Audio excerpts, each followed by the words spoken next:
I'm like really trying to like get my energy up and be cool and funny, but like when I come down here, I have a huge feeling in my heart that is so like powerful. I felt like you were back there for a minute when you walked in, and I've been in places like that. Yeah, I really wanted to be here with you to have this conversation because this place was so like impactful to my life. And this is where I like built my like artistic soul with the community that lived here. We all good? Cool. I know in places like this is a real Lower East Side. It doesn't change. That's right. You never want it to change. No, this is where all the cool kids hang out. This is where all the names get chucked in the toilets and on the bathroom, and somehow you'll find yourself in and amongst layer after layer of identity. That's right. That's right. And I feel like it was here that I learned being different and being artistic and being, you know, what other people thought was weird. Yeah. Was actually like a community that I could be a part of. Because you learned together. Yeah, and we supported each other in all of our like, you know, creativity and our imaginations. And I mean, I used to write songs at the bar over here with a PBR and a shot. Wow. So Yeah. you just literally come in here and start jotting down ideas. Yeah, I mean, I actually really liked writing on napkins. I just thought it was kind of romantic. Tell me you still got those. I do. My mom kept them.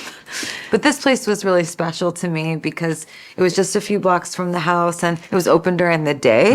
And I would often write music during the day and I would work at night. So I spent a lot of time here and I made like lifelong friends. Did you used to play? I did used to play. I really sucked at ball. I mean, I think you might have a go at that one and you might get I lucky. don't know. No, man. I had with my gloves. See, Oh, this that's is good. exactly. Got the light. It's perfect. Okay. Yeah, it's perfect. It's perfect. Oh, shit. See, I'm so bad. Good. I was good at drinking and writing music, and I loved having drinks with friends. And yeah, we used to party, and we used to make music. What a simple time. It was an amazing time. I'm excited to sit down and get into where you are today, though. This amazing album, Mayhem. I know fans are so excited about this record. I feel very privileged to be able to have a conversation with you and we can all share that with everybody. Thank you. I mean, I'm not here anymore, but Mayhem definitely began here. You know, what I'm like really reminded of being in here is that like nothing was more powerful than living down here and finding myself and becoming Gaga. Do you remember the moment when you became Lady Gaga? Like, it was like, okay, I see it. I was working on some music and I was making all this like theatrical pop and some of which ended up on The Fame, my first studio album. And I just really wanted to change my name. It didn't feel like it matched the person that I was becoming. And I was in my apartment on Stanton Street and I just came up with it. I was listening a lot to Queen, and I thought of the song Radio Gaga, and then I thought, what if I put Lady in front of it? And you know, that felt kind of like, it was sort of inspired by all like the club kids around here, and also all of the art that I would see that we would all make to throw parties. Like, we had the coolest art to throw parties down here, and seeing other people's personas like Lady Starlight, Darian Darling, Breedlove, Tommy London, Anna Copacabana, Justin Tranter and Semi-Precious Weapons, like, who's now like a huge songwriter, he's incredibly talented. We were like all down here and watching them, I was like, oh, I can be the artist of my own life. So they really inspired me. And you know, it still does. I mean, you can't miss the vibe here. No. And it's not just any dive bar. And people that hung out down here when I was down here, I know that they would say the same thing, that there was like something special about this area. And you know, I bet there's like people down here now that like feel that way. You know, you said recently something really great and reassuring for fans. You said, I love being Lady Gaga. Have there been times more recently, I would say within years, where that hasn't always been the case, where you had to rediscover that passion for the identity that you've built over the course of your music? Yeah, it's definitely like can be complicated. I think that my earliest memories as Gaga were like so powerful because they were like formative and free.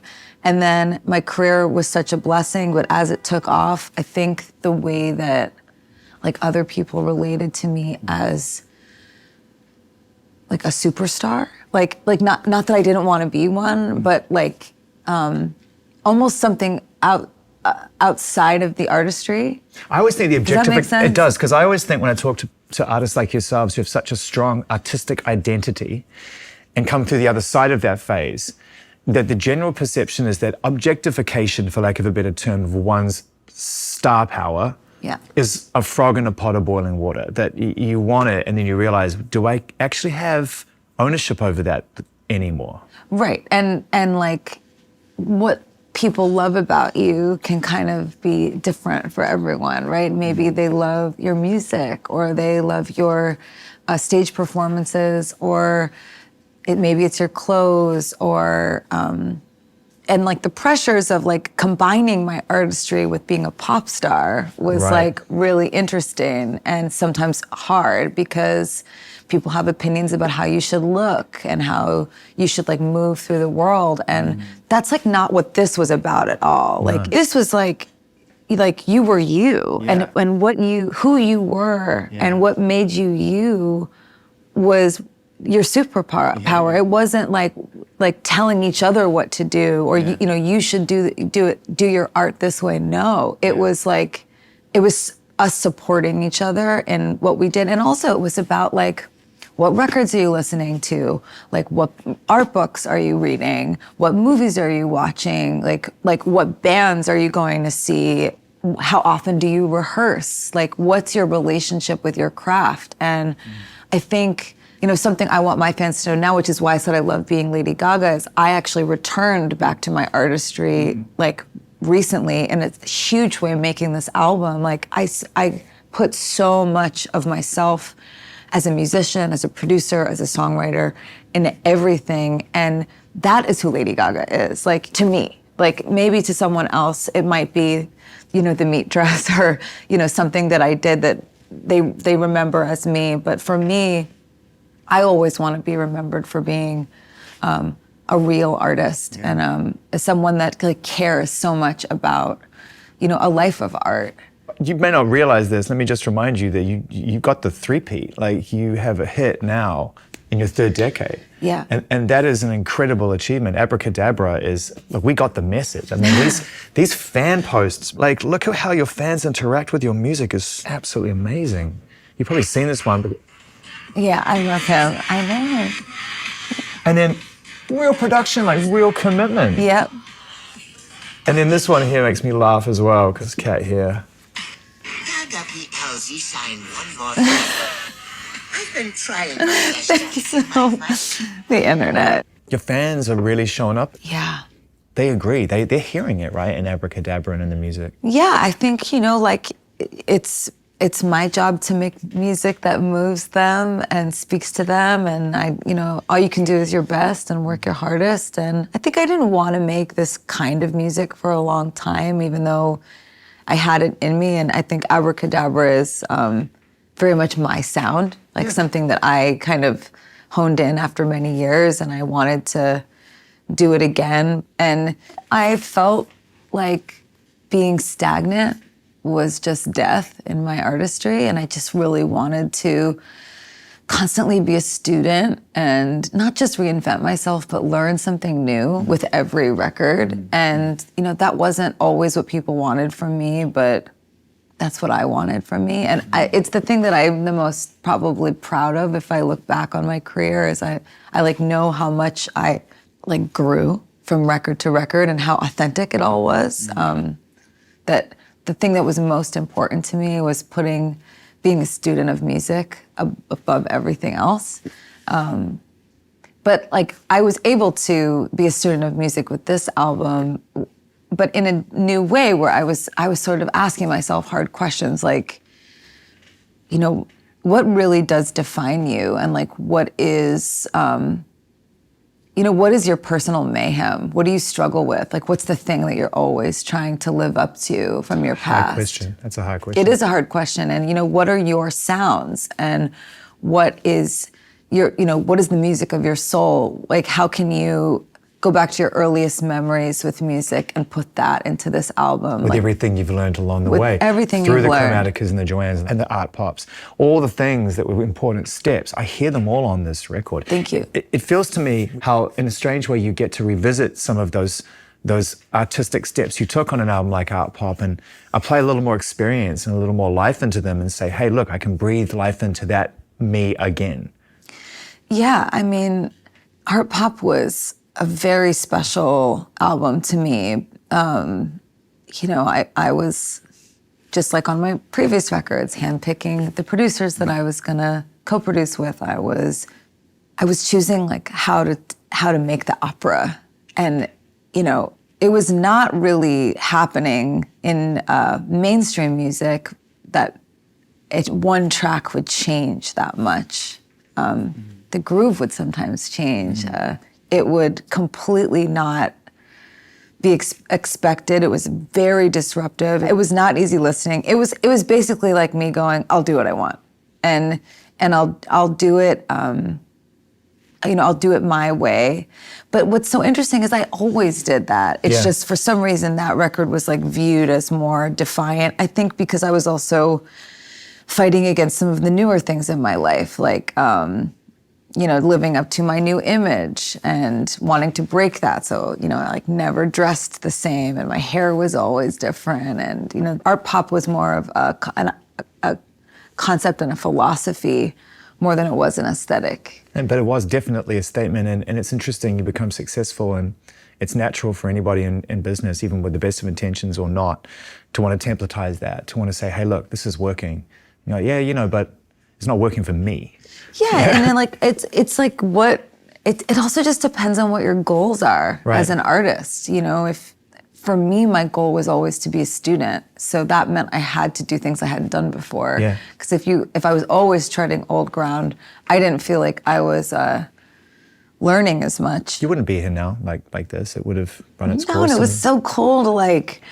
Nadion was like a kid, you know, and like 17 or 18. Yeah, and I was like, "What are we gonna do?" And then we like made all this amazing music together. And Zed was just like popping off, and I was like, "How are we gonna do this?" And DJ White Shadow, and we were listening to like, you know, Gesaffelstein, who I worked with on this record, and he knew that when I worked with him on Mayhem. I said, "I've been trying to work with you for over 10 years," and he was like, "Here I am," and like it was. The music that you fall in love with, the art, and for me, that is so me. I'm not like a fleeting music fan where I just like for the album go, I'm gonna find new things only, and then I'm gonna let all of those things inspire me, but they'll be things I listen to for a month. No, like Mayhem was made off of inspiration of loving artists, music producers, and sound that I've been studying for like at least a decade. So it's like. That's all ruminating in me as a student, and to me, like Abracadabra, even though it has my DNA in it, even though Mayhem has my DNA in it, it also doesn't sound the way that the Fame Monster did or the way the Fame did. So it's like my way of thinking of music as being cross-genre, being able to combine lots of different things at the same time. That is who I am as a musician, and I've always been that way. And that is what Mayhem is all about. It's like the mayhem of like being a non-linear artist, and with this album, embracing that about myself instead of being like, okay, I have to like fit it into this one thing. You know, Abracadabra is such a smash as of recording. Right now we're filming, and it's unstoppable. Does it feel different? You've had, like I said, hits over 3 decades. How does this one feel different? You know, it's just like, I don't know. It's its own thing, you know? It's every song is different. I think people were happy to reconnect with my artistry through this song. I think we wanted to see you dance too. Yeah, I think so. Yeah, right? and for a while, like that was not super easy for me. So that was amazing too. I love dancing. How did you get back to a place where it felt good to dance and not like you had to work extra hard through pain to dance? I just got much healthier. I have good people in my life. I fell in love with Michael. As a songwriter, you need life to inspire your writing. And if everything is like promotion, it kind of like, then I'll write about promotion and I won't write about like that special moment I shared with you where like, you know, Michael asked me how I would want him to propose to me one day. We were in our backyard and I said, just, you know, take a blade of grass and wrap it around my finger. And then I wrote blade of grass because I remembered the way his face looked and I remembered the grass in the backyard. And I remember thinking he should use that really long grass that's in the center of the backyard. And it was, but those moments to me, at a certain point, I was like into like the idea of fame and artifice and like being the, you know, the conductor of your own life when it came to like your own inner sense of fame. I had to fight a lot harder to make music and dance a little bit later into my career because my life became so different that I didn't have as much life around me to inspire me. It like all became this one other thing. And then I think my fans were like, why isn't she promoting things? And like, where is she? But like, I needed to go live life to have a full life and also to give back to, you know, my true gift. And that was one of the sweetest things that I think Michael ever said to me as my partner is he was like, you know, who you are is you're an artist. Like that's the thing that makes you the most happy. So like, you know, we need to like nurture that part of you. And he reminded me that the other stuff was maybe sometimes hard for me and like making it more difficult. And so like keeping me away from what I love. It seems like the kind of thing you would say to someone as a friend or as a loved one or a partner that is so obvious to him, and yet for you to hear that, to your point, it's so deep because your journey, let's talk about Perfect Celebrity. I mean, I can't believe you brought that one up. I mean, second. I knew you might. You knew well, because like you attacked fame. Fame didn't have a chance. Like when you were coming out, right, you went in, all in. Mm-hmm. And you were out the other side, so we're gonna get there. You and I are gonna get there in conversation. But now that you're through, are you any clearer in understanding what the motivation was behind that desire to want to achieve that level of success and attention? You know, yes and no. I'm not sure. I think what I'm dealing with on Perfect Celebrity is like a lot of like anger that I feel towards myself. Right. About like what is this thing inside of you that you needed that? Like why are you this way?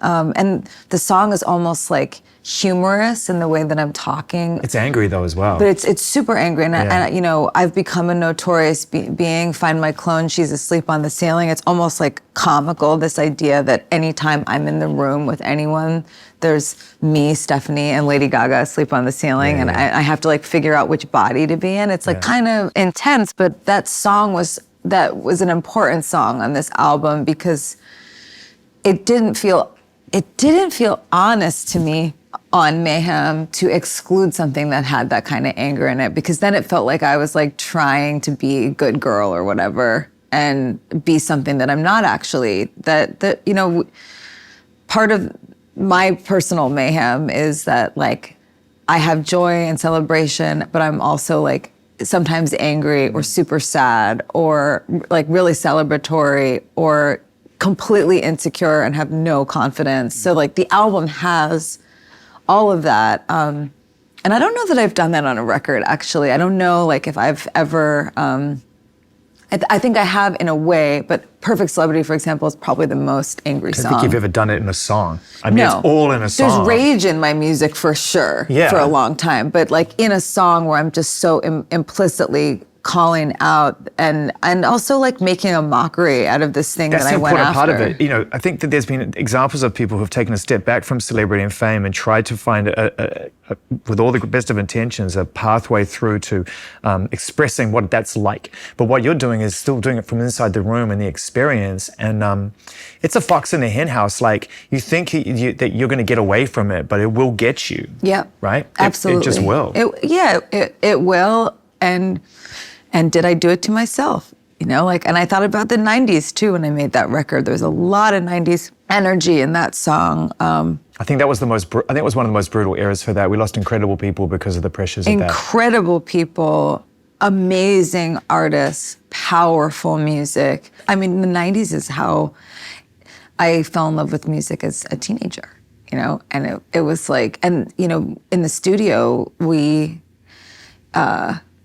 all kind of shared that in common as well, like a love of that time. And so the album also like has, you know, Perfect Celebrity is sort of an electro grunge song. Yeah. And it was also inspired by The Cure and this song Never Enough that I used to play in my apartment like a million times before I walked into this bar. And so it had that influence as well. So that was sort of the like electro influence that came into it. But so to give you an idea of how I made this album is that after I made that song, then I was like, we need to change all the production. Like I wanted to change everything. You landed on something. Yeah, I was like, we have to change everything. And then I went back and I said, no, we shouldn't change everything. Because if I was to simply decide I was gonna now make an entire electro grunge album, it would be just to like try to saint myself as randomly cool in the middle of my project. And I actually thought that was boring and not at all what Mayhem is all about. And that like the true chaos of who I am is that I actually am a lot more than just these concepts. I'm like so many concepts at once when I'm working. Because wasn't Perfect Celebrity at one point a working title for the album? Yes. And so, yeah, that makes total sense because coming back to Mayhem frees you from that, right? From that controlled expression. And it's like, no.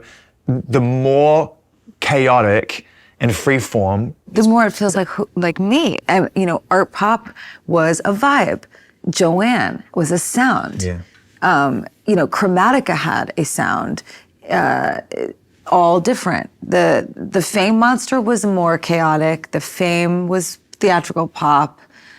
Born This Way to me had more of like a, you know, like metal electro New York vibe to it. So I actually made the effort making Mayhem to not do that and not try to give my music an outfit.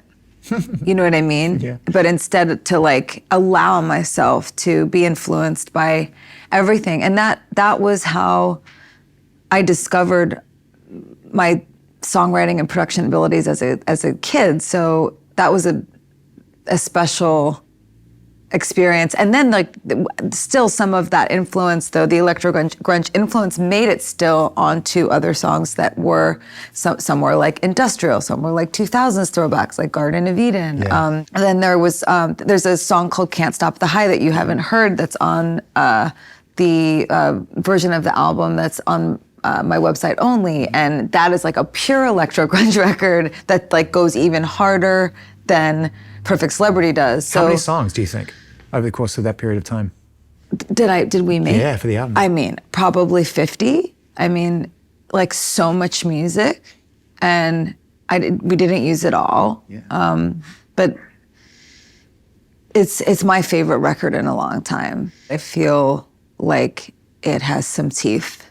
It has some teeth. You know, it has some teeth. It is real. I mean, The Beast is a revenge record. I don't know who it's revenge against.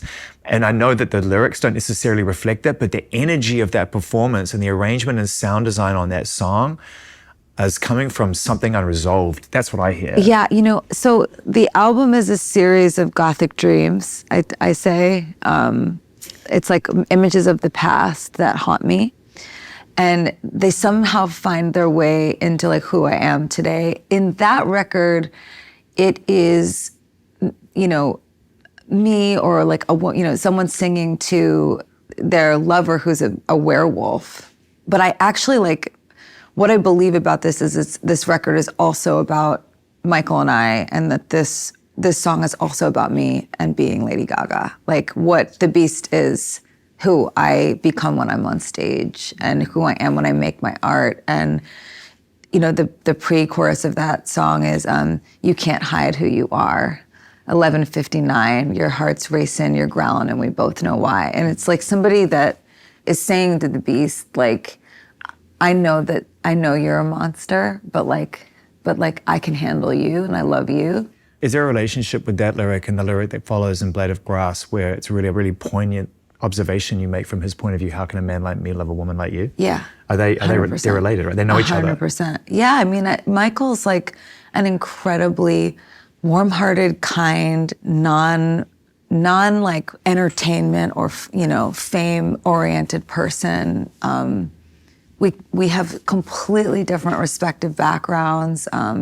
Although he's very creative and very artistically minded, I don't know that he ever thought that like he would like ever be with someone like me. We're like so different in that way.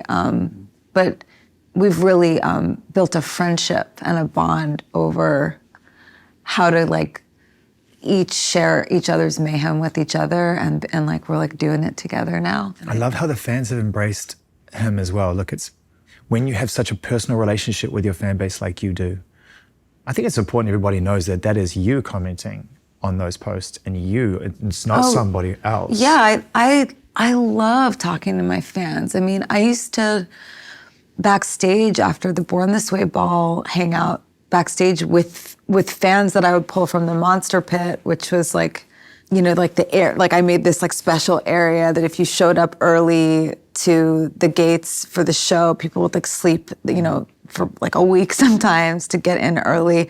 Like the first Monster got a Monster key, and then I would choose like 20 to 30 fans to come backstage, and I'd hang out with everyone and ask them about their lives, and it helped me get to know who I was singing to. And they feel like they know you, and that's, I think, why, this relationship that you have, having the courage to make it normal. There's no private, there is normal. Yeah. And I think it's really beautiful. I mean, I was talking to a friend of mine who's a big fan, and he sees this kind of relationship that makes you happy and builds it through. And that must just give you so much fulfillment, knowing that both can be true. Yeah, I have both now. I have, like, my home used to only be the stage. How lonely. It was so lonely, and also it is so much more fun to like take somebody up there with you. Yeah. Like someone that loves you, that knows what you're capable of in all the various aspects of life. I think that there's nothing that could like bring a tear to my eye, I think, more on a daily basis than knowing that I mean also so much to somebody in a way that isn't about like what I'm doing on stage or what I'm like my song or what I'm wearing. Like it's like he's so like grateful if I make him a double decaf espresso over ice because that's his favorite, and that's like a huge part of who I am, and mattering to somebody just for being me, like a girl, like that means a lot. But also like to be embraced also, and that he will say to me like, the thing you have to do to get yourself ready to go do that is like so intense. Like he just wants me to be okay, and he wants to, he's my real friend. I mean, that's what I would say. Like if my fans are like wondering anything about my relationship that they could like keep with them, it's that like I made a real friend, and also that he teaches me so much. Yeah, what? Give us an example, if you wouldn't mind, about something that you could never have learned or from anyone but him. I mean, he re-inspired me in my life to know that like living as an independent woman would make me feel happy. Like doing things for myself, having my day on my terms. He taught me a lot about my own business and helped me. He like helped me to stay like balanced and grounded at home too when I'm like working. And as we were making the album together, I didn't fall completely into an abyss of fantasy, I was like able to always ground and come back to home, and that makes the work better, and it makes me happier. And I mean, honestly, he's taught me a lot. Must have been so healing as well to, I love that quote when Ed Vedder, I mentioned this before, when in the Pearl Jam documentary, he talks about meeting Neil Young and saying it was just so great to finally meet a grown-up I could count on. Yeah, it's so true. Being able to count on somebody is something we all need. You know, being able to have like someone that always has your back no matter what, I think is, I feel super grateful. Shadow of a Man is a powerful record. Thank you. What would you like to share about that song? I mean, that song is like so much a response to my career. Yeah. You know, and what it always felt like to be the only girl in the room a lot of the time. Yeah. And to always be like standing in the shadow of a man because there were so many around me that I learned how to dance in that shadow. And now you have a male friend in your life that you can count on. I guess you have the perspective to be able to see it for what it was. Even well, I don't feel controlled or Yeah. oppressed. I feel free. Yeah. When I made that song, I was imagining actually that I was singing walking down these streets. Like I still am so inspired by this town and that feeling. Like if I could give anyone, you know, a feeling or a memory or an experience of mine that I've had, the first would be the power of learning other people's stories and being available to like understand another person in the world. Like that's been the most giving, beautiful thing that I've experienced. And then I would say your own artistic energy and the fight and the like your own ability to persevere and to like dance through life, knowing that like you might not win sometimes. It's such a powerful image, the idea of dancing through that kind of adversity, because through artists like yourself and your peers who've come before you and since, we're getting a much clearer picture about how challenging it has been and remains to be a woman in the music industry, in any industry, in any walk of life. And I think it's really powerful when songs like that get made because we get a step closer to understanding what could have been better. Thank you. I don't think I've ever made a song like that. You know, it's defiant and it's also fun. It's powerful. But women in music are a force. People love women in music. And also, for as many people love women in music, I also think women in music are heavily criticized. And I wish so much for no one in the world to be living life where they're heavily criticized every day. And I'm really grateful for what I do. And I don't mean that in a way to like complain about this incredible life that I have, but I do feel like, you know, a sense of love for people that, you know, like misogyny is real too, and wanting women to, you know, be good little girls all the time is super damaging. And I think the more that we can support each other in speaking our truth and protecting ourselves and saying what we need, what we, you know, what we all deserve. I think women deserve to be loved in that way. And I think, you know, that also I can say, you know, being a woman in this world that like cares about, you know, the artistry of my outward facing persona, that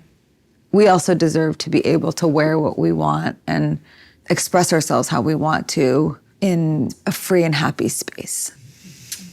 It feels kind of hard to express yourself. It just goes for anybody right now who feels strongly about something because it doesn't feel as free or happy as the space at the moment. Yeah, and I faced that on Mayhem too. I will say, like, I'm 38 years old, and I was like, well, you know, I'm not 20 anymore. And, you know, I don't know if I'll be accepted as I grow up and get older. I still feel young. But that was a part of this album as well. It was a lot of fear of what that will be like. And I ultimately decided that a woman can be powerful at any age. You've never shied away.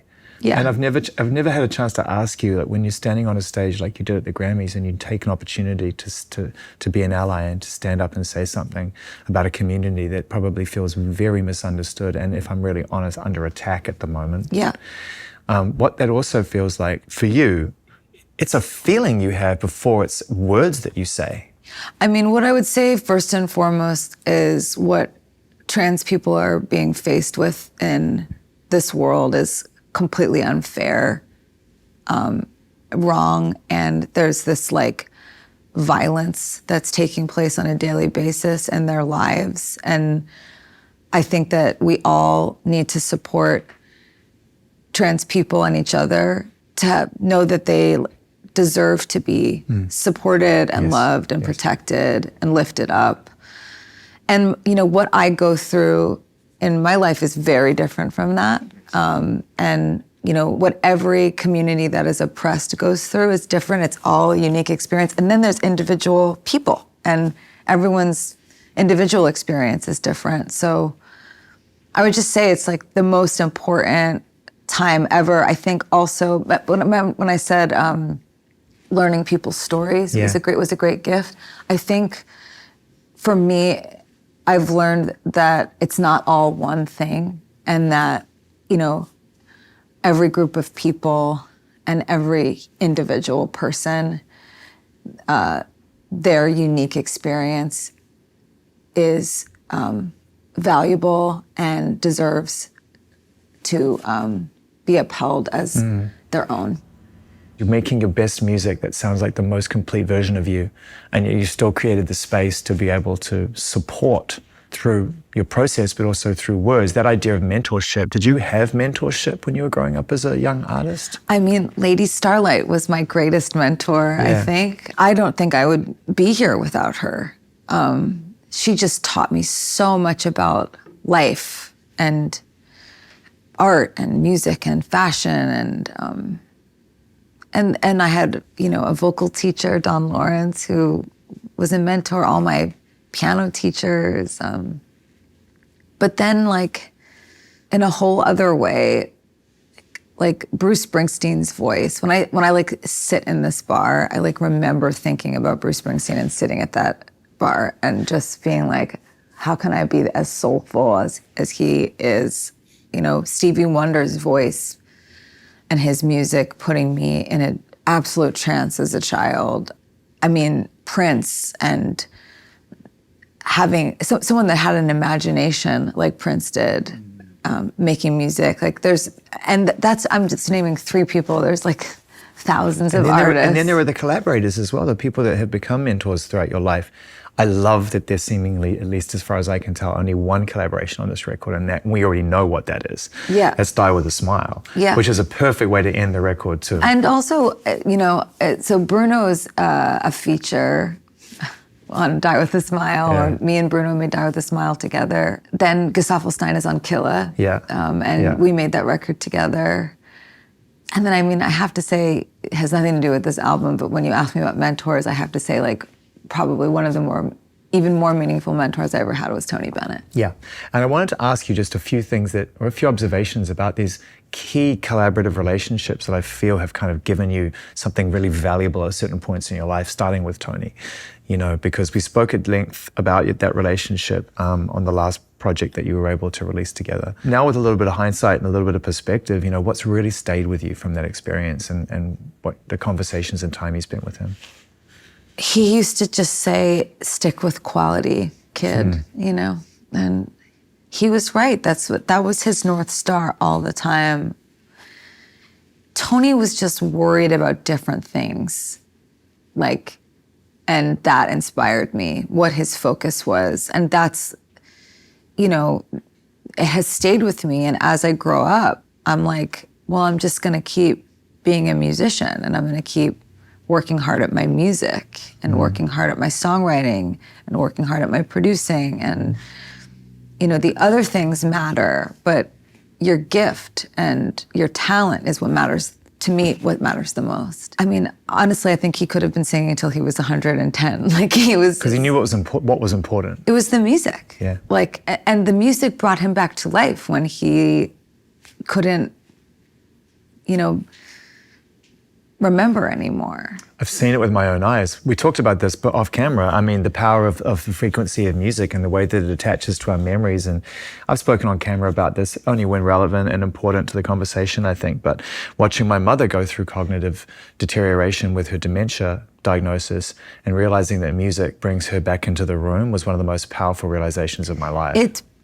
And I'm so sorry that you have gone through that. It is super You've painful. been kind to me already about it, and I appreciate it. It's very painful, but isn't it amazing? Amazing. Music is such a powerful force, and it gives people life, and it changes the ether in the room. It's there's nothing like it. And I will say that I feel so much gratitude that I get to have the feeling of music is the medicine of my mayhem, because when I feel like I don't have any clue what I'm doing, I don't have my bearings on what I'm good at, what I suck at, what's the right answer, what's the wrong answer. Yeah. It is music and the real relationships in my life that center me, because music it's this thing that I do that I'm so sure when I'm doing it that it's exactly where I'm supposed to be. So it's like a totem, you know, when I get disoriented, yeah. And that's some of, I don't know. I think people can relate to that feeling. Mayhem for me is, you know, when life feels really hard. Yeah. And I'm so lucky to have such an amazing life, but like we all like have our moments. And, you know, there's things I don't share with my fans too. And like some things I'm not ready to share yet, but like just when life throws things at you and, you know, you just get so turned around. And how do you get back? And like for me, I get back with music. And that's how I get back. And so, and all I wanted to do with this record was create music that from start to finish, someone could listen and get back to themselves in some kind of way. And I wanted it to be fun. That's the other thing. Like, it's mad fun. It's Zombie Boy is chaos. crazy fun. I mean, that sounds the most like this area to me than almost any other record on the album. In a way, thank you. I feel like this place is going up when I'm hearing that song. Like everyone's already here, it's packed, it's going off, and that's this on the system. Yeah, and it's like what I love about being in this bar with you and talking about this is when we hung out in this bar, winning in life was like knowing what to play when the jukebox used to be over there. What did you used to play?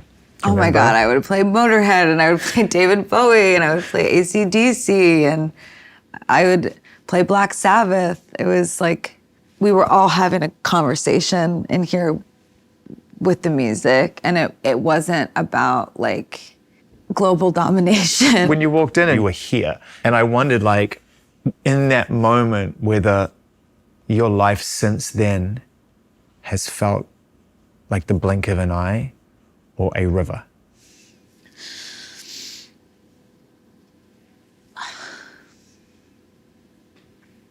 Both. It definitely feels like both. Yeah.